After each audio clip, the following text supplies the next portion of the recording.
All right, folks, here we are back on the boat, and for the entire morning, I have been working diligently to get this head off. And as you can see, it is now just resting on top. I had to do a lot of banging. I had to do a lot of PB blaster. I had to use wood shims. I tried not to use pry bars any more than absolutely necessary, but all of the combination of everything that I did eventually get it off. So now we can see what it looks like underneath here. And there is the underneath side of the head, and there is the top of the engine block, and it's quite a mess, and it looks like I've probably got a little bit of work to do, wouldn't you say? Anyway, it doesn't look any worse than what I thought it might, we won't really know the condition of everything until I do get everything cleaned up and get everything out of there. But definitely got some work to do. I originally had thought that I would not take these studs out that didn't come out with the nuts. But now I have decided that I am going to take them out, which is going to require a lot more PB blaster, and who knows, I may have broken studs before it's all over that have to be drilled out, but it is what it is, and it's all part of the job. So, all right, so today is clean up the motor day. We got the head off yesterday, and I am just going to pick this dilapidated head gasket off of the motor. So I'll start with the big stuff and then kind of work my way down, and then eventually get wire wheels working to clean this all up. And I'm going to do my best not to get this stuff all over the salon area of the boat. I don't know how much luck I'll have not doing that, but we'll give it a shot. The other thing I want to mention is I had a conversation with Steve at Moyer Marine about the bore size on the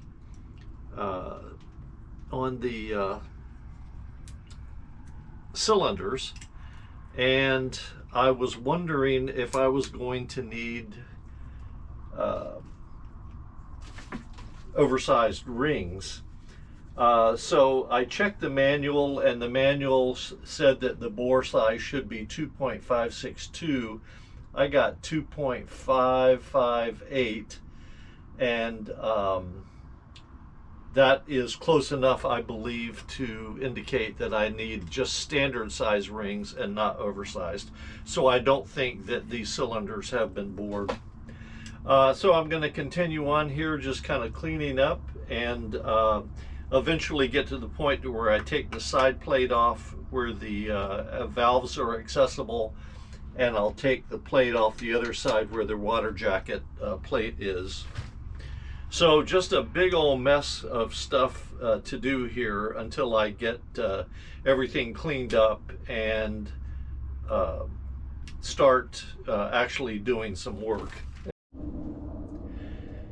Here's where we stand at this point.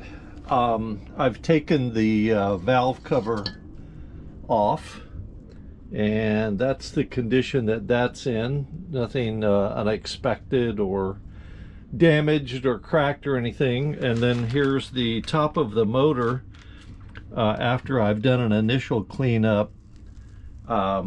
Everything looks okay. I've kind of opened up some of the passageways and that kind of thing. Definitely a lot of debris got down underneath the valves if they were open, and obviously I'll clean out that entire area.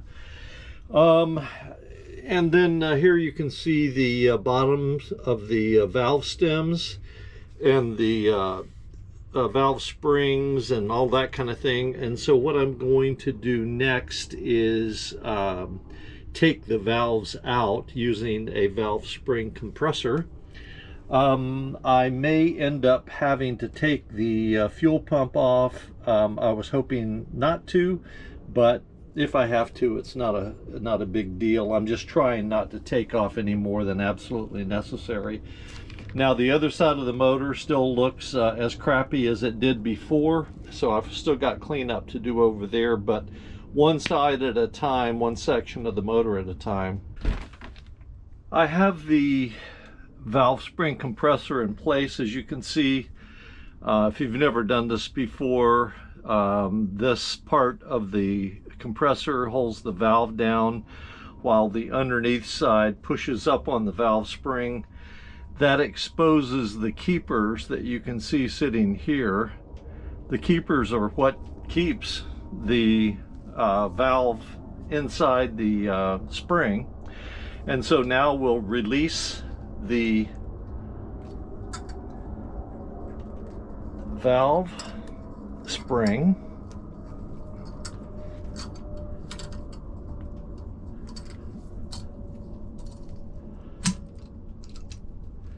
And remove it, remove the valve spring compressor from the valve itself, if that's possible. I've got it tightened down pretty good around the valve. There we go. And now the valve should come out like so. And there she is. So these need to be cleaned, ground. This is the valve seat here. Excuse me, this is the valve angle, and this is the valve seat. And so the two need to be matched up, and I'll go through that process with you as soon as I get to it. The first thing I want to do is get all these valves out of here.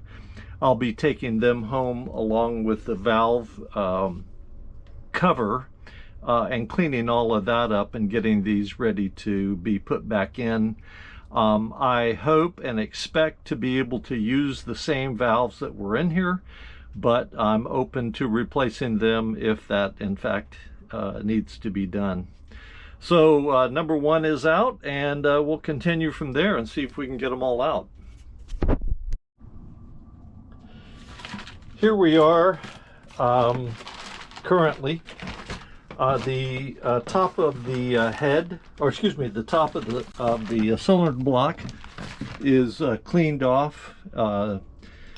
Quite the long process, but it's done. What we're doing now is cleaning out the carbon buildup on the inside of the valve chamber after having removed all of the valves. And here you can see some of the tools that I'm using to get that carbon off the walls of the chamber. I'm using the file to go around these studs that remain in the block. I think I've gone back and forth 3 or 4 times now on whether or not I'm going to leave these in or try and take them out without breaking them and all that kind of stuff. But currently where I stand is that I'm going to leave them in. I don't know if I'll regret that later, but we'll find that out. But that's my decision at this point. And so if we shift over to the other side, I've taken the valve cover off, and oops, I got a tool down here. By the way, if you're doing something like this with the Atomic 4, one thing to be careful of is there's 4 holes down in here where the excess oil, after it's come up and it goes back down to the oil pan, make sure that you plug those holes up unless you do plan on pulling the oil pan off as I plan to do, but still so far I have not dropped anything down there. But when you take the keepers out of the valves, that can happen. You can drop a keeper down there, and you do not want to do that, like I said, unless you're going to pull the oil pan off. But everything's looking pretty good. I still have the head at home, and that's all cleaned up. I'm going to be painting that. I'm going to be painting the valve cover. But right now we're looking pretty darn good, and we should be lapping the valves hopefully this afternoon. If we do get to that, then I will get with you and let you know. Lastly, on the studs, by the way, I'm going to take a piece of sandpaper, like this one as an example, and go around the shaft of the body of the stud and get it cleaned up as much as I can. What I have done with the valves is I have removed the keepers down here from around the valve stem that holds the valve in place inside the spring, the valve spring. And then I've removed each valve, making sure that I identified each one as to what location they go back into. Taking the valve, each valve, and put it on a wire brush wheel and cleaned up the carbon from underneath the valve. They were in pretty bad shape, I would say. There was just a hell of a lot of carbon buildup on them. And then while I had the valve out, I took a Dremel tool with a wire brush wheel on it and cleaned out the valve chamber underneath each of the valves.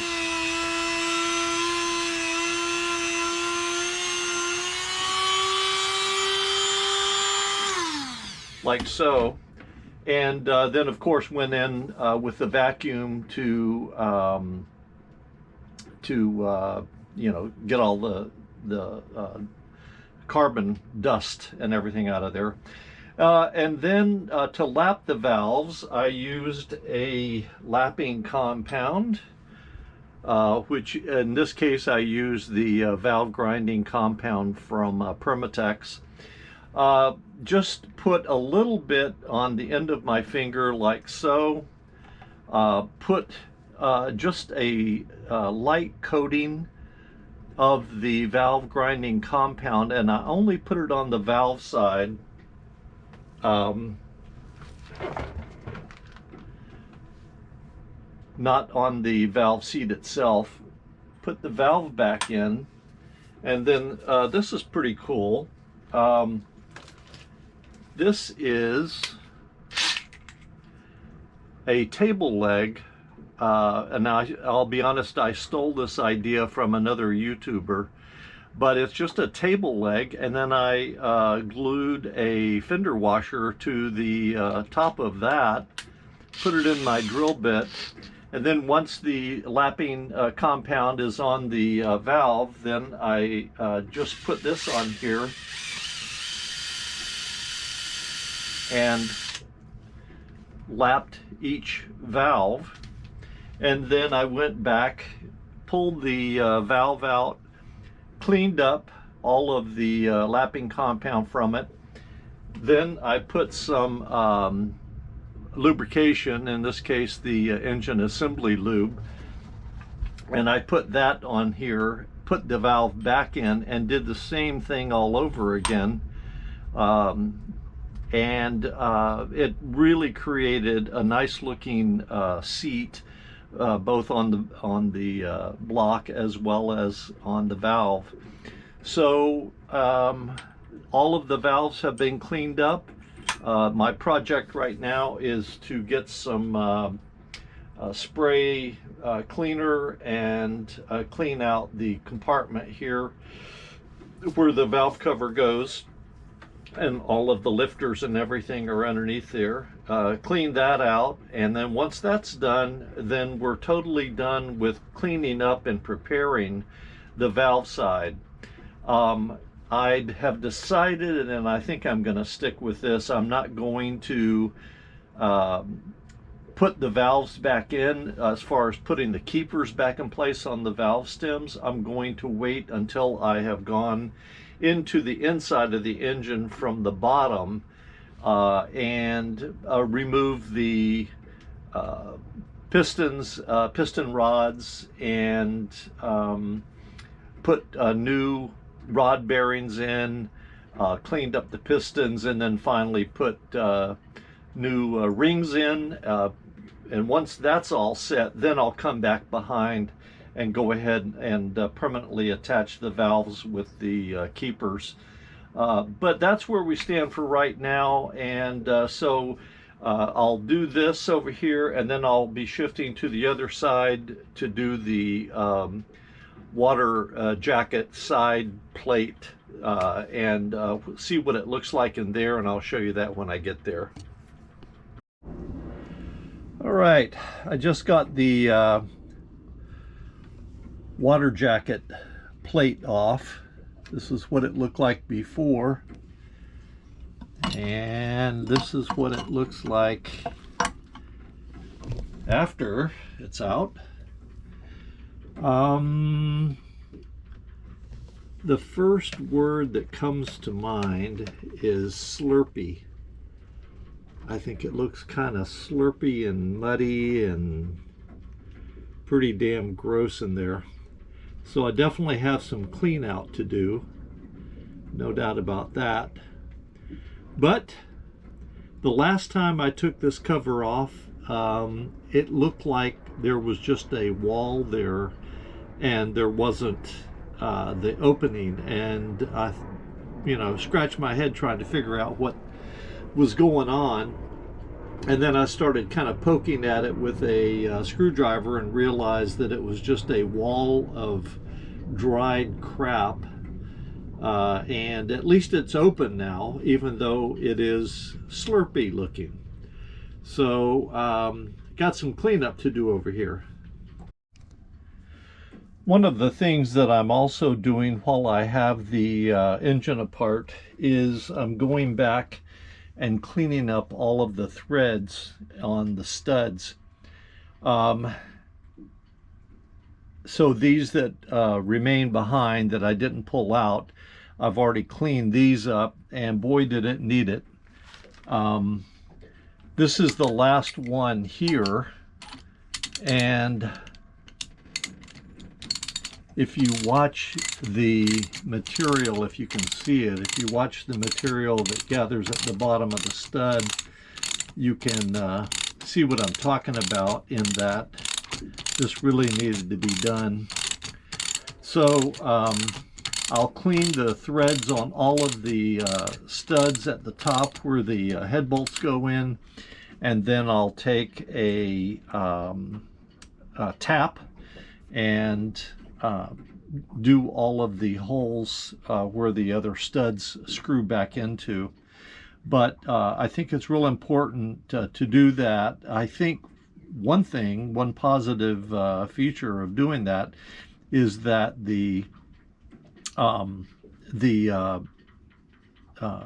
with the threads cleaned up, it will hold the stud better into the block. That's my theory anyway. But we'll see what really happens. But anyway, this is done, and now I'll do this after that.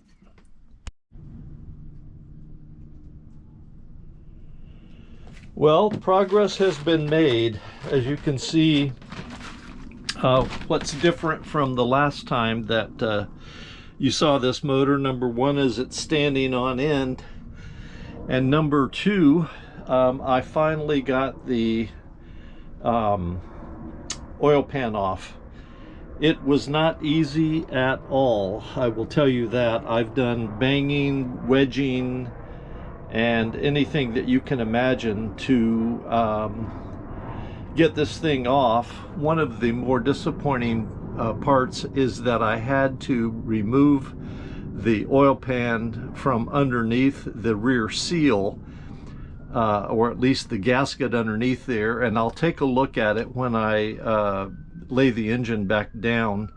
But at least now, with this coming off, I can go ahead and take the rods out and the pistons and all that kind of thing. So there it is in all its glory and gory. There's the reversing gear, and I don't know for sure, but I would imagine that this is the first time that this the inside of this engine has been seen in almost 40 years. But I'm very relieved and happy to have that off, and now next step is to go ahead and take those rods and pistons out. So I have the bottom of the piston rod off here, and this is the bearing that went in there, and I'm going to carefully mark each piece to indicate left and right and what number cylinder it is. And then moving to the front of the motor, you can see the piston is ready to come out, but not easily, of course.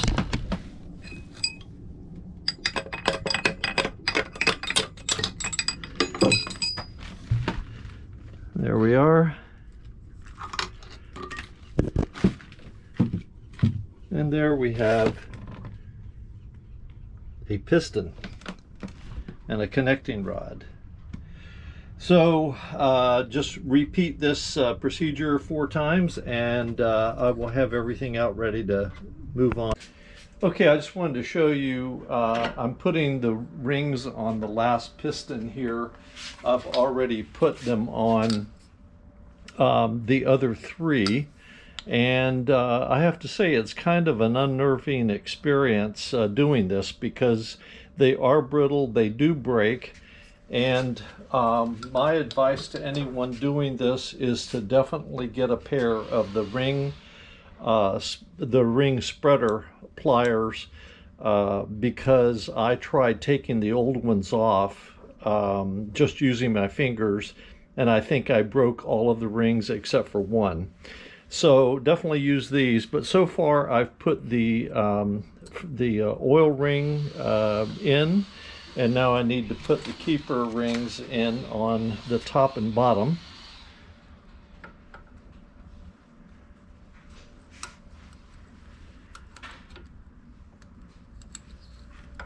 Like so.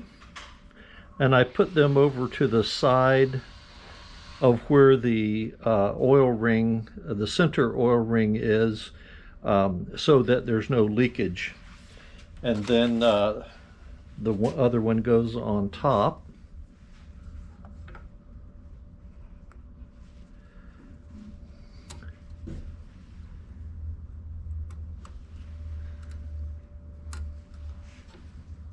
Like so, and spread that out to the other side again, so there's no leakage. There we go. And now for the heart-stopping last rings. This is the second groove down. So this is the ring that has the little step on it, and you want to make sure that the step goes down. So you just insert the ring into the spreader and very carefully spread it out slowly until you can get the ring over the piston, and line it up with the second groove. Let it go, and I'm going to move this one over to the left side.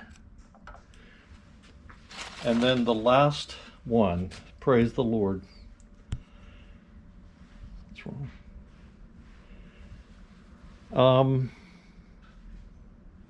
And this one has a bevel on it, and you want to make sure that the bevel goes in the up position, and that's the way that is.